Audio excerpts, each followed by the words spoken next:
Yeah, so good morning, everybody. Actually, good afternoon now. It's just after the midday. I'm Weatherburn-Bird. I'm going to talk to you about a couple of ransomware cases that I've responded to recently.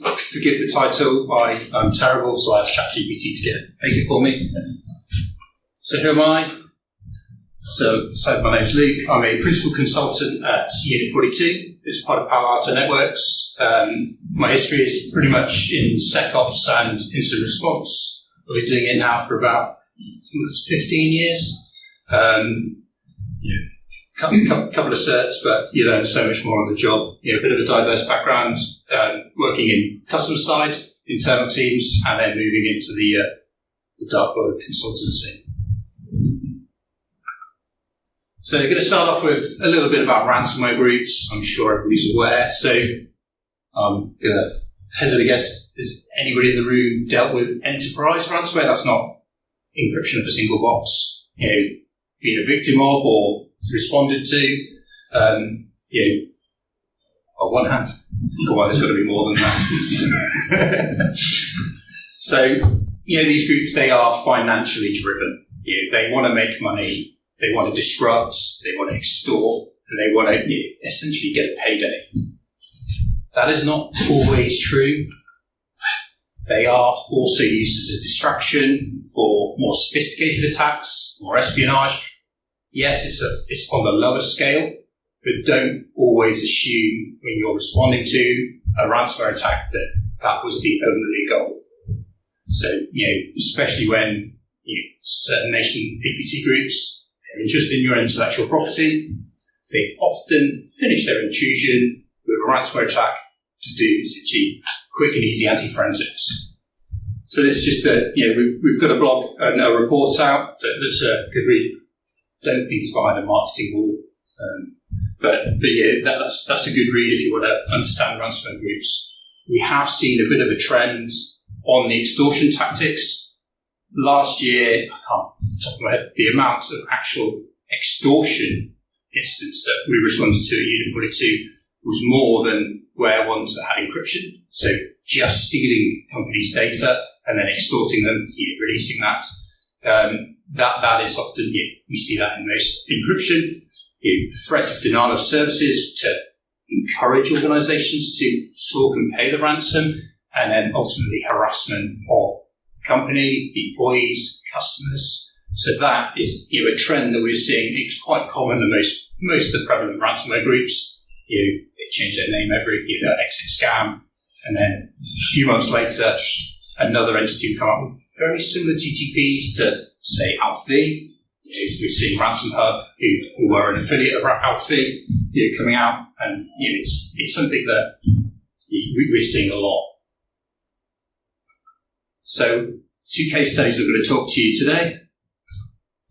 Global electronics manufacturer, where they had over 10,000 endpoints, global footprint, manufacturing was impacted, everything was offline. They were dead in the water.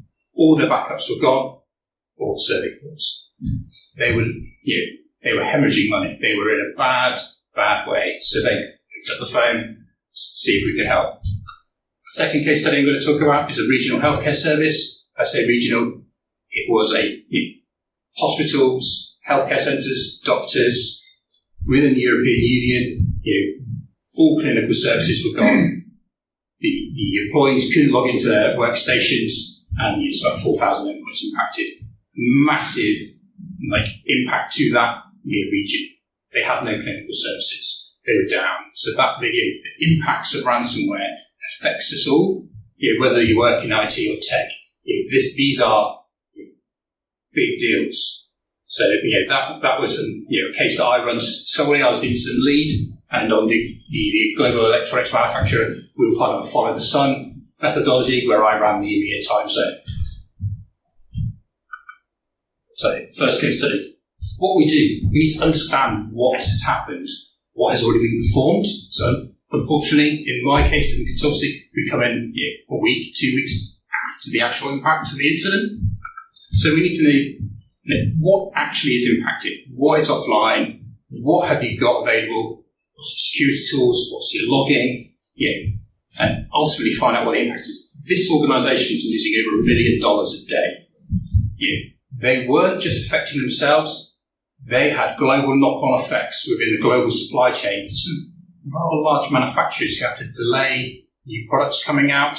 It's things like that people don't really look into.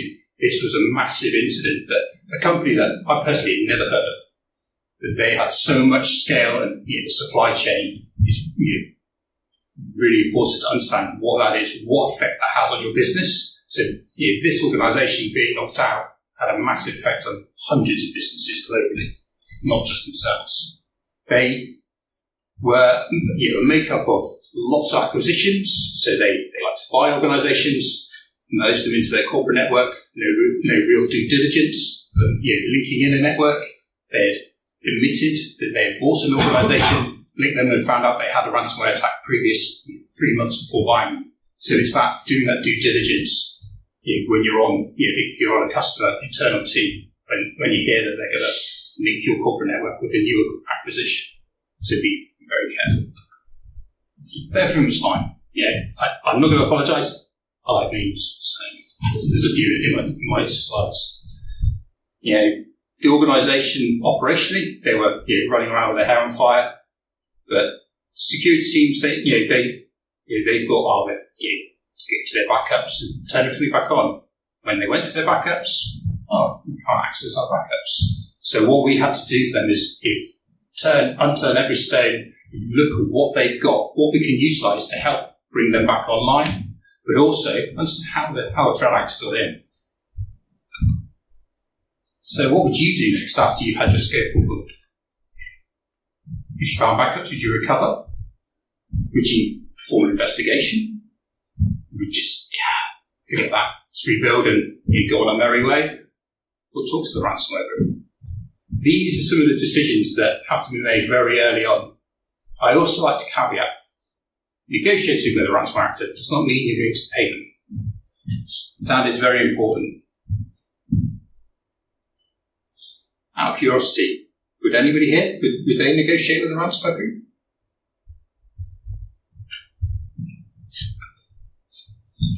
Moving on into the investigation, we quickly identified that they had an EDR deployed to 1,400 endpoints. You scroll back to my first slide on the victims, they had 10,000 endpoints. So they thought rolling out EDR, they're fine. But 1,400 endpoints, so what about the other 8,500? Funny thing, their EDR actually did detect the ransomware. Didn't block it, didn't stop it, but it detected it. But no one bothered to respond or look into that.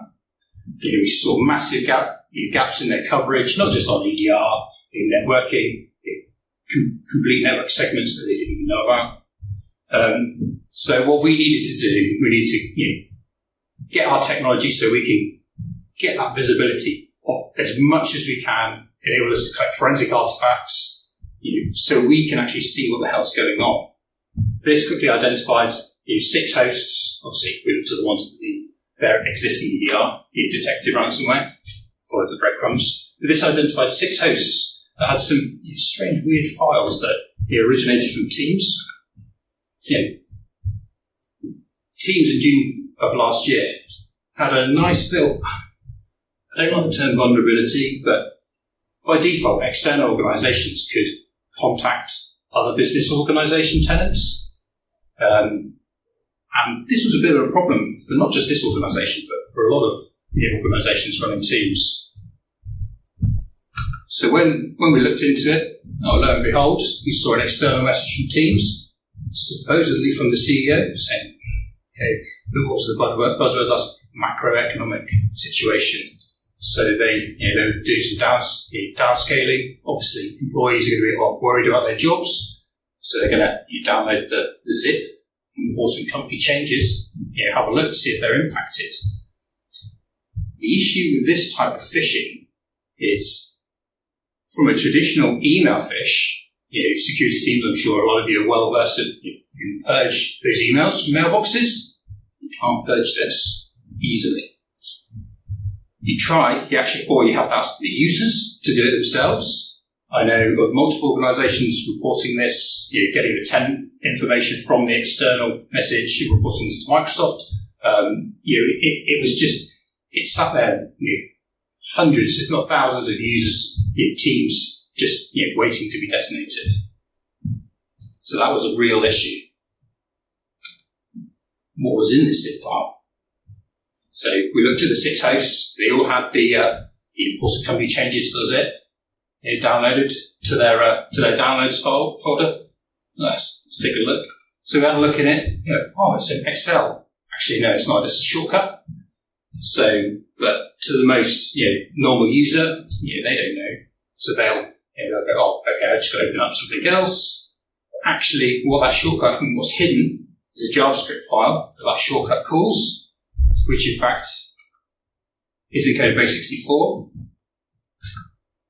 that brings up the scripting language, calls a hidden PowerShell window, and then sets a scheduled task, and it beacons out to on this instance, a Ukrainian VPN. No matter where it is in the world, it's sort of irrelevant, but we highlighted this and then saw that it pulled down another package. Nothing to see in. This was actually, in fact, the Darkgate.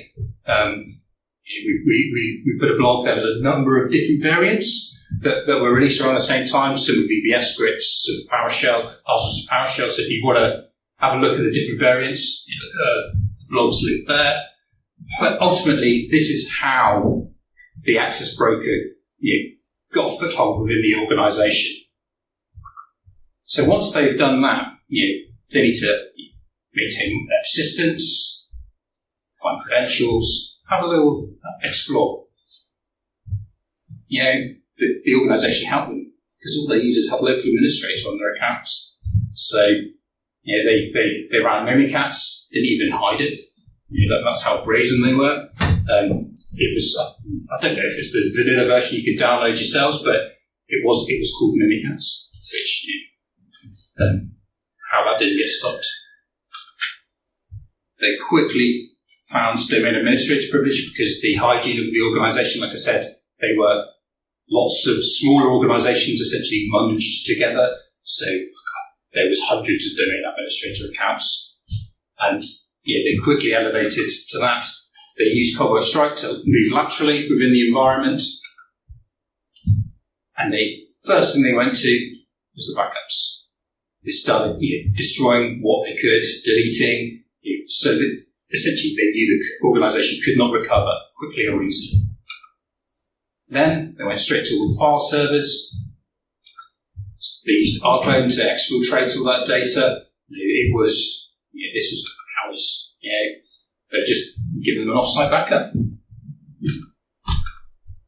Like I said, this was, I believe, 5.5 hour activity from deploying the second malware from the Darkgate to the privilege escalation to the start of the data exfiltration. The next day, we're assuming because that's when the data exfiltration finished, they started deploying the ransomware. I'm not telling you what the ransomware is because this company's data is on their site.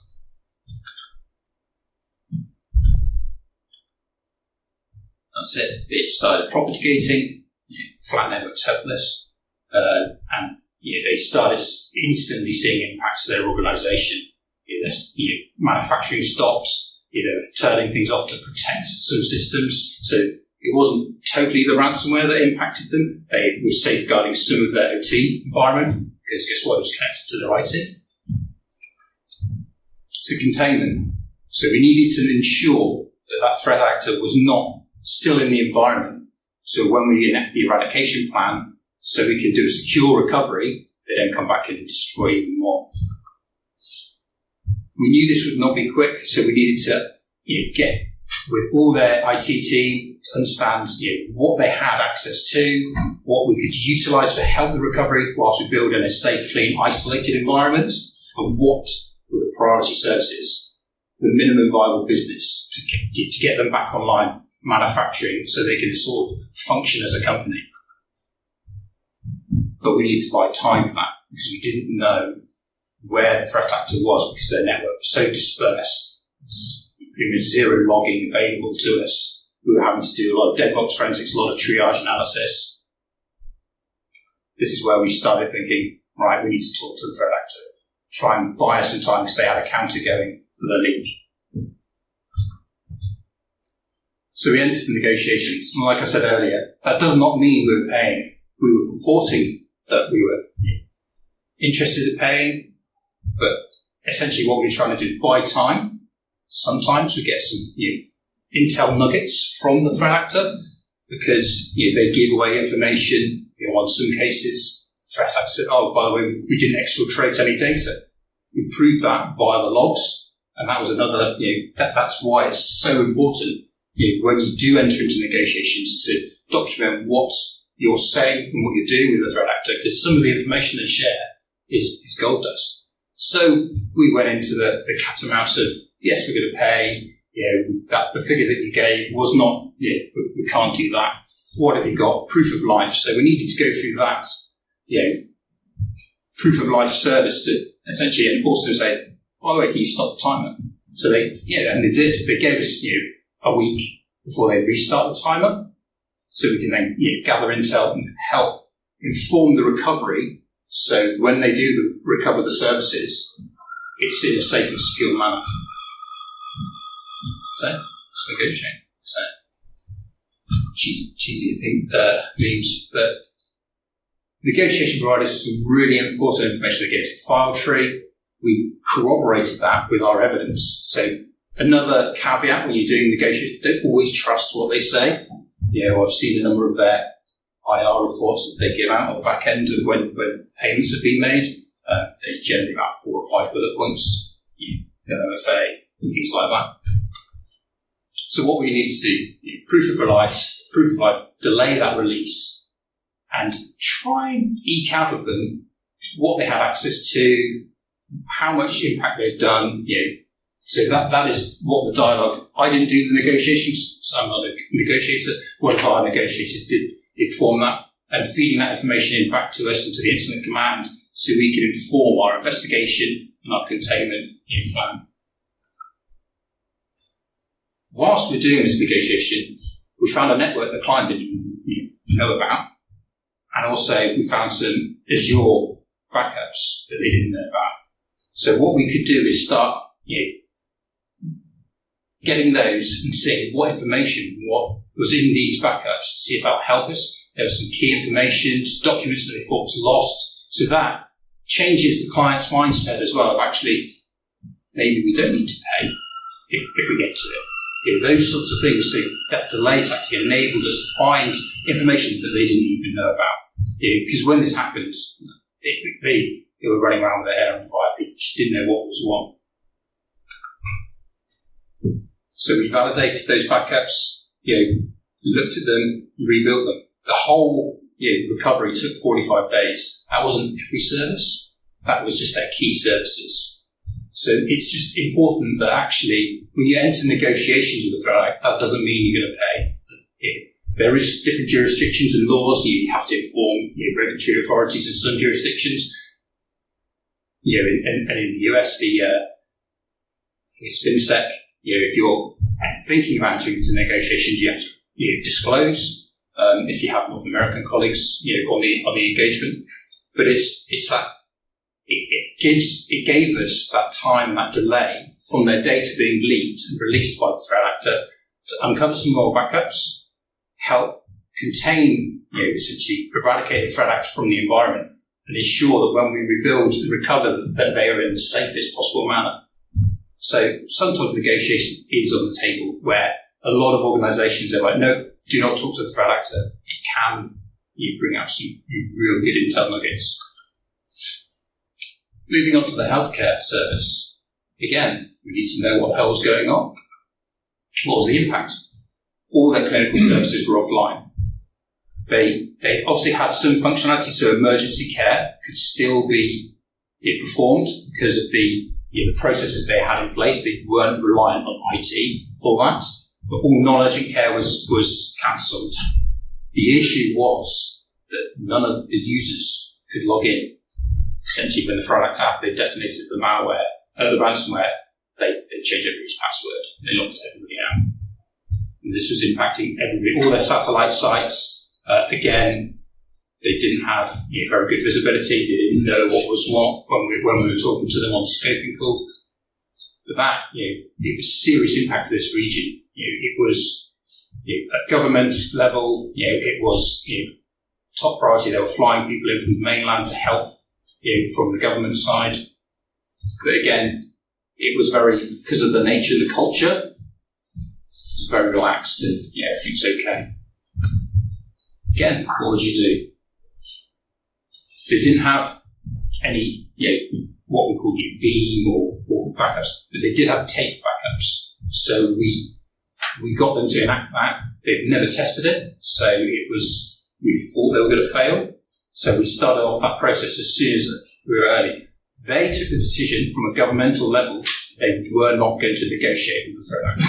So that was off the table instantly.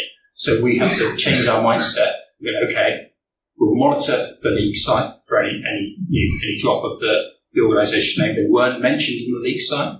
So it's like, okay, we need to validate these backups and making sure that the threat actor has been eradicated from the environment. Lo and behold, existing endpoint tooling was not properly deployed. Report-only mode again, half the network covered. Luckily, it was our tool, so we could easily help them push that out to everywhere and turn on some prevention, close those gaps. Again, if someone was monitoring the tool, they would have seen the early recon phases of the threat actor and potentially could have stopped the detonation of the ransomware because of the alerts that the XDR system had triggered them. Because a lot of these organizations, they didn't have a security team, they just had IT teams. They thought just deploying the tool, they were safe. So we helped them create a deployment plan to get the tooling out to their satellite sites, helped them create a prevention policy and implemented that. So we can then start highlighting what we needed to do, where we needed to go, who we needed to deploy their resources on the island. Basically, we needed to see everything. So, instant wins. When we got that visibility, although a lot of the files had the extension of the ransomware, actually when we looked at it, there was no encryption. It had simply just renamed the file. We also identified quickly that they used Megasync to perform data exfiltration, because of the huge spikes on the firewall logs, and they were going to the Megasync, how we are highlighted staging server that they essentially they dragged all the data to this server and pushed it to Mega. We saw they used an old favourite of ransomware groups, Advanced IP Scanner, for enumeration, and they used RDP to actually move because everybody could RDP everywhere. Normal users, you could RDP to whatever you wanted within this environment, which is again another security control where organisations don't realise the power of enabling users to access everything. We deployed our forensics module, and then we started identifying service accounts being used for the RDP activity. So we were essentially following those breadcrumbs, identifying everything as we go along. Interesting thing with Megasync is if you come across the application, if it's being used in ransomware, that is gold dust if they haven't cleaned it up. What we got was their username and password for Mega, so we could log in and see exactly what they had exfiltrated. Also, it found us terabytes of other organisations' data, so we were able to responsibly disclose to those organisations that if they weren't aware, they've had their data stolen. But that was really key for the organisation for their reporting to the government what information had left their environment, because we could see the data and the size, but they didn't really know what was stolen. So that was really key, because obviously it's a healthcare service, patient records. Actually, there was no patient records. It was just lots of databases and things like that was exfiltrated, so that they had a better idea of what they'd lost. Then, interestingly enough, like I mentioned, the government, second incident response team came in. We thought, great, we can collaborate, get this organisation up and running, and the healthcare services back online for the region. So, helping the client. I have no aversion in working with competitors or other incident responses because we're there to help the client get them online quickly as possible. Unfortunately, in this case, that wasn't what they were doing. They effectively were trying to compete with us, redoing analysis, going over evidence that's already been done, not from, this wasn't on guidance of the client. They were there thinking that we were going to work together. They started making assumptions on what patient zero was. Where's the evidence? We need to have evidence to back this up. They didn't use that. They were steering the client in the wrong direction, so trying to get them to come online quicker when we hadn't had. We were just getting there, but we hadn't confirmed that the threat actor was eradicated, and we did not want to recover them too early and have their threat actors come back in. This caused immense delays, then reanalyzing stuff that had already been done. We then had to reanalyze and getting on calls to actually disprove what they were telling the client on their status update calls. And ultimately it hurt the client at the end of the day. We were there to help the client, and that was not helping the client. So we identified hundreds of compromised credentials from info stealers being sold on the dark web about a month prior to, so we didn't find a month prior, it was being sold a month prior to the intrusion. And once we had a look at the data that was in that, we noticed some remote access credentials that we had tied to some of our earlier investigation of how the actual threat got in. So this is where we knew they just bought some credentials, came in, realised, I can RDP everywhere, and then went on their merry way. Again, using Mimikatz credential gather on the staging host, because guess what? The staging host didn't have any endpoint technology deployed to it. We then started seeing them drop Daneware remote machine management tool to create further persistence within the environment on one of the terminal servers. So the MegaSync application was uncovered on this device.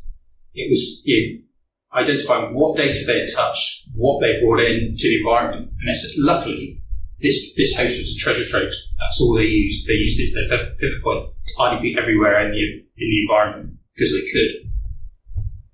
And they had no security controls on it, so they were simply going under the radar. So by us following the evidence, using facts to prove what we needed to do, move on to the next steps, going through the incident response life cycle, we identified the true source of the intrusion, the compromised credentials. We identified the staging host. We identified what had left the environment, all by using evidence to back this up, so we could prove that this was actually what happened. After that, the other company, we didn't see them again, so they were stop work on this because they weren't there to help the client. That is the key. It's ultimately we need to help the client in these. This situation was really of high importance to this region. So having competing, it's just we're all investigators, defenders. We should be there helping, not hindering. We identified further remote access tool. Another favourite of ransomware groups, AnyDesk. Just a caveat: seeing AnyDesk on a host doesn't mean persistence. Seeing if they've installed the service, things like that. That's what we saw here because they didn't get much. We didn't see much use of the Daneware, but we did from the AnyDesk because again, these some nice logs for us to look at. The ransomware was deployed via PowerShell script, and then the threat actor changed all the credentials.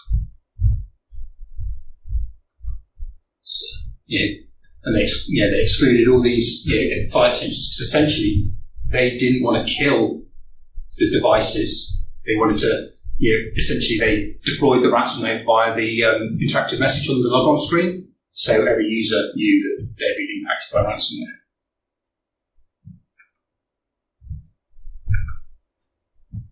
So containment and recovery. When we were looking through the backups, they identified that actually got the Active Directory on a take backup. So, although it took a long time, we actually managed to get a good copy of their Active Directory, so we could start rebuilding an environment in an isolated, clean network, actually the green zone, we called it. So we can then start recovering services that they couldn't rebuild because some of them were, people had left and they needed that host. Luckily, there was no ransomware encryption, so we needed to validate it before we moved it into this environment. So essentially, it's a coin my boss terms at sheep dipping. So it's essentially running through that host, seeing if there's any artifacts left behind by the threat actor, if there's any interactive access by any of the compromised accounts. So we can then, once we've gone through that process, we can then move it into the green zone and essentially help them on their recovery.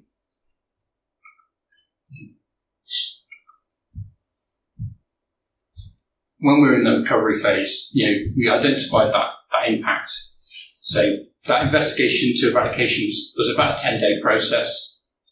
Restoration took 14 days for most of the clinical services to come back on. And that really ramped up once we'd identified and confirmed that there was no threat actor activity in the environment. The client themselves at the big sites, they set the internet connection already before we landed. So it was just setting the satellite sites. So when we performed that password reset, doing kick and Kerberos and TPG a couple of times, it was in a secure manner that the threat actor could not be in the environment and leverage password resets, which we've seen in the past. Getting these services back online, that was the key importance. That was what I was asked at every status call in the morning and lunchtime and at night. Was when can we get services back on? It's a balancing act, and although you see the frustrations of these organisations, me as an investigator has to take that empathy and actually talk them through why we can't just let them recover the services. Why are we going through our steps? And why it's so important to do that. What was improved via this process? A lot of their user machines were OEM builds. Anything went. So they standardised their corporate workstation. After this attack, they got rid of all their legacy OSs. They ensured that their XDR was deployed and fully deployed across all their network and prevention mode where required.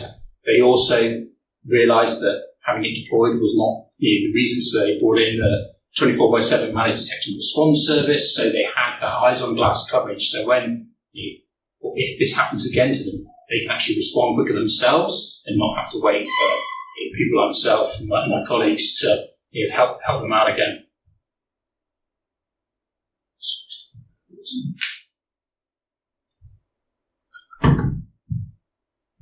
So the key takeaways.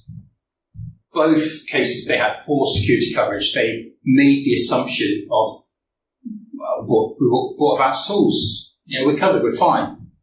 So making them understand that. Glad to say both these organisations are in a much better spot now.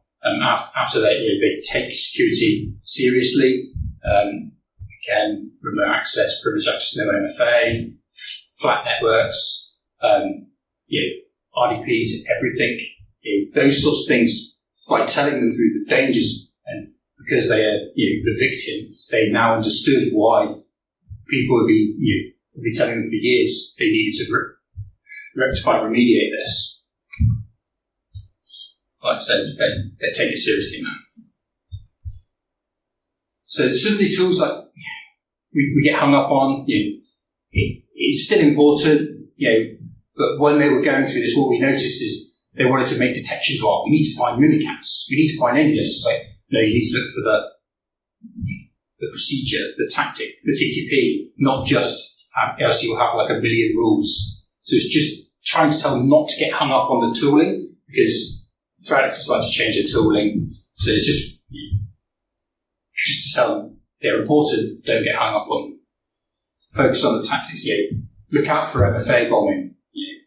Especially with the recent model Libra Scatter Spider, case they love to absolutely hound users with MFA requests.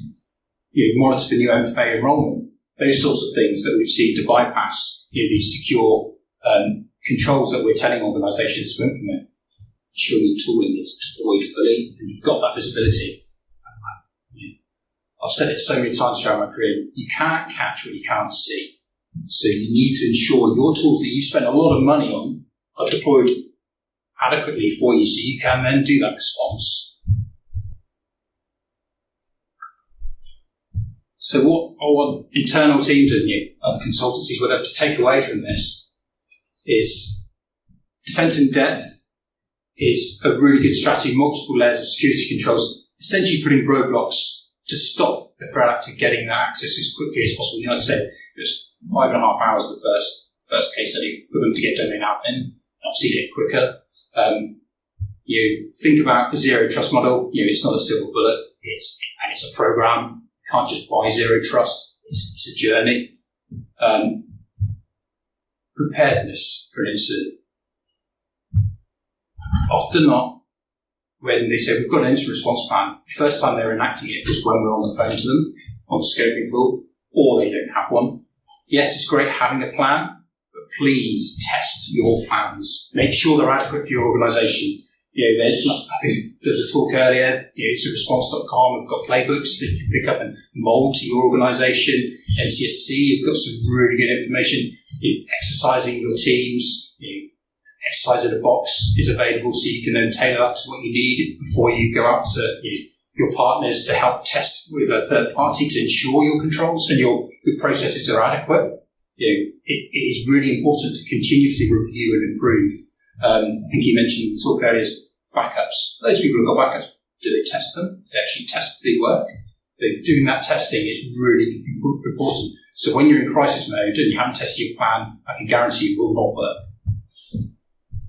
Again, visibility of your attack surface internally and externally. So everybody's worried about shadow IT. So you've got that holistic view of what you're trying to protect. If you're venturing into the clouds, shifting your on-prem into the cloud is not the best practice. But having that cloud native approach, looking at what is adequate for your organisation. MFA. It's 2024. I'm still talking about enforcing MFA. It gives the threat actors easy access to your environment if you don't implement it.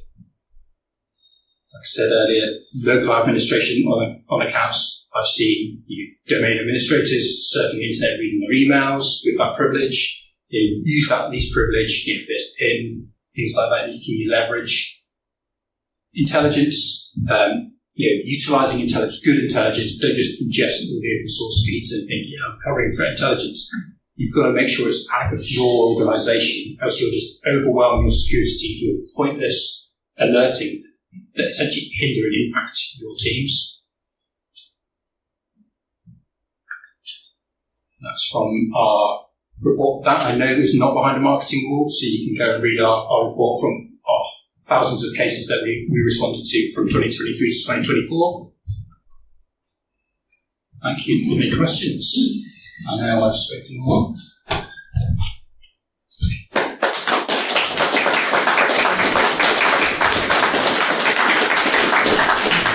Sorry, That's right. Thank you very much. Thank you for the talk. The healthcare provider, do you have a sense why the second IR teams called in? Was that contract they had or outside of the They weren't a UK provider. It was part of the government. So how we worked in their jurisdiction, essentially the client incident commander was part of the government, and he had a relation. They came. That's why the only reason I came. That was exactly my question. Sorry, that's what I started with. With the healthcare provider, I assume you perhaps was in the network for a lot longer than the other one? Yeah, we think it was, so Easter happened on Sunday. I think it was 3 weeks we worked out from looking at when we found the credentials that were being sold.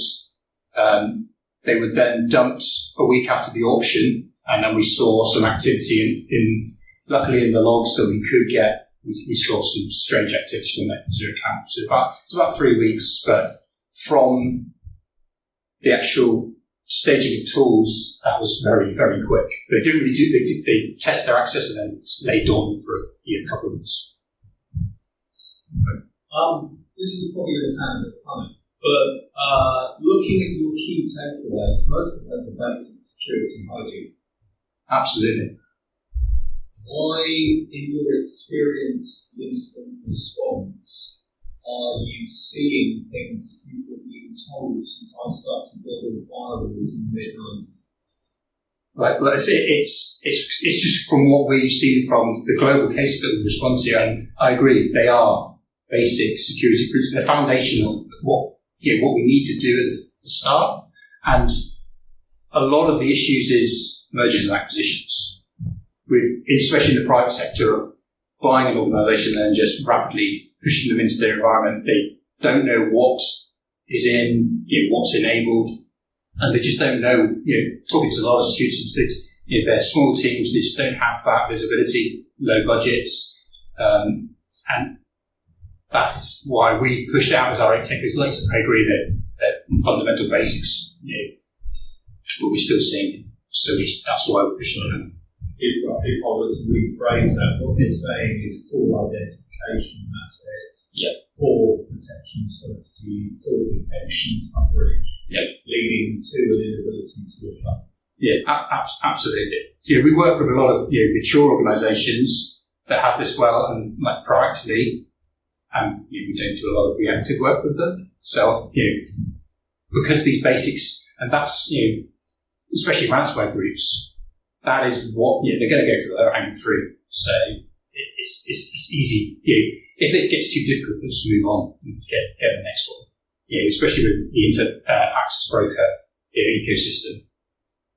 Unfortunately, like I said, still banging on about MFA not being deployed, privileged accounts being used, overprivileges. It's just stuff that when I first got into IT, we were talking about it then.